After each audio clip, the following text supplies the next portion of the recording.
শহীদ মিনার থেকে শিক্ষকদের সরিয়ে দিচ্ছে, ছত্রভঙ্গ করে দিচ্ছে পুলিশ বাহিনীর সদস্যরা। আপনারা তো চলে গেছেন, চলে যান।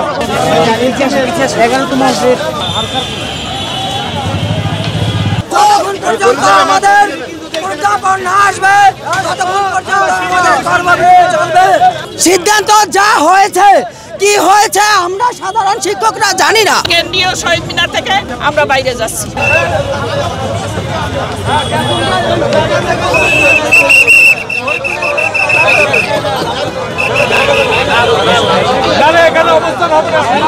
শহীদ মিনার থেকে শিক্ষকদের সরিয়ে দিচ্ছে, ছত্রভঙ্গ করে দিচ্ছে পুলিশ বাহিনীর সদস্যরা।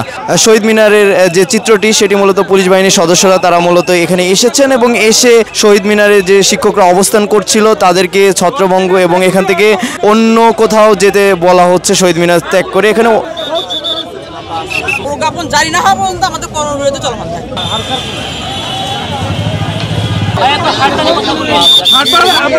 যাইতে বলছেন না, আপনারা জানা যাইতে বলছেন না,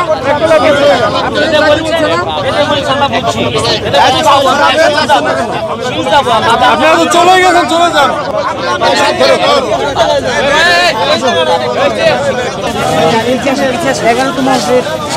বাস্তবায়নের আশ্বাস দিয়েছে এবং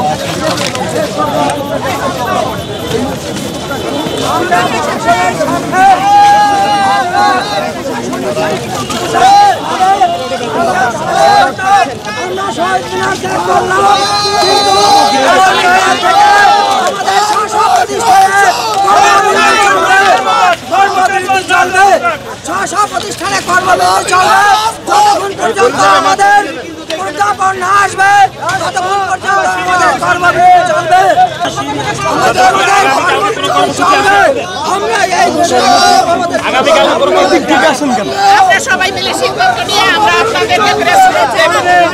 প্রজ্ঞাপন না হওয়া পর্যন্ত আমাদের কর্মবিরতি চলবে।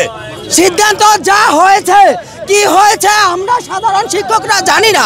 যা হয়েছে তার প্রজ্ঞাপন চাই। প্রজ্ঞাপন না আসা পর্যন্ত আমাদের সারা বাংলাদেশের স্ব প্রতিষ্ঠানে কর্মবিরতি চলবে চলবে চলবে।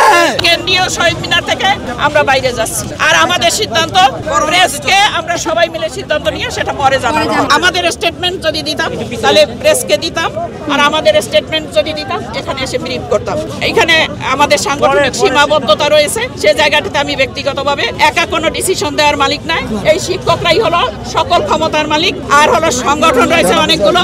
আমি এখান থেকে চলে যাইনি, আমার যে ভাই বোন আছে এদের অনিরাপদ রেখে আমি চলে যেতে পারি নাই। আমার আর কোনো পরিচয় নাই, আমি আপনাদের কোনো কিছু এই মুহূর্তে ব্রিফ করতে পারবো না। আমি আমার ভাই বোনদের নিয়ে নিরাপদে আমি সেই শহীদ মিনার ত্যাগ করার জন্য আসছি।